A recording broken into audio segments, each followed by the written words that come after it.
지금 보이시는 항목들은 부가가치세가 공제가 되지 않는 항목들입니다. 제가 이거를 알려드리는 이유는 부가가치세 공제가 되는 줄 알고 혼자 스스로 신고를 하시다가 이런 항목들을 넣어서 가산세를 물거나 또는 이런 항목들에 대해서 정말 지출하는 비용이 많은데 부가가치세 공제가 되지 않다 보니까 부가가치세를 많이 납부하는 경우에 저한테 따지시는 분들이 너무 많으세요. 나는 돈이 남는 게 하나도 없는데 부가가치세 너무 많다, 이렇게 하시는 분들이 계셔서 이런 것들은 돈을 쓰셔도 부가가치세 공제는 되지 않습니다. 대신에 종합소득세 때 필요경비로 공제가 됩니다. 제일 비중이 많이 차지하는 게 인건비. 직원분들 이렇게 고용을 하셔가지고 인건비 지급하는 것들은 부가가치세를 주는 항목들이 아닙니다. 그래서 급여 우리가 지급할 때 부가가치세 또 얹어서 주진 않잖아요. 그래서 우리가 공제를 받을 수 없는 항목이고요. 그리고 보험료 같은 것도 우리가 공제가 되지 않습니다. 대신에 사업과 관련한 화재보험이라든가 풍수해보험 이런 것들은 소득세 신고할 때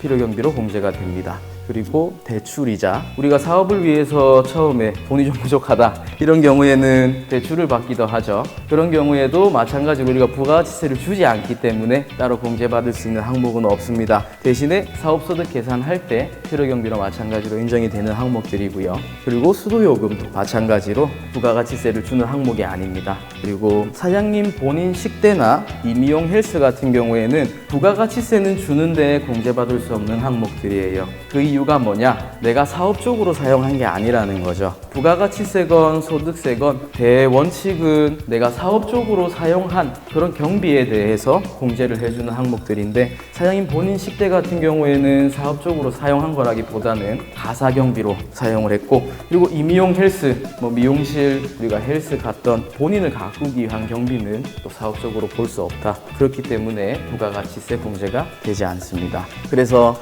일반적으로 이런 경비들이 상당히 내가 쓰는 비용 중에 많다, 그런 경우에는 자연스럽게 부가가치세가 일반 다른 산업들보다는 많이 나올 수밖에 없습니다. 노동집약적 사업 같은 경우에는 부가가치세가 그래도 좀 많이 나오게 됩니다. 그런 경우에는 아까 제가 말씀드렸죠. 부가가치세는 내가 받아서 납부하는 돈이다, 그렇게 생각을 해주시고 매출액에서 일정 부분 부가가치세를 관리를 해주는 것도 하나의 팁으로 볼 수 있습니다.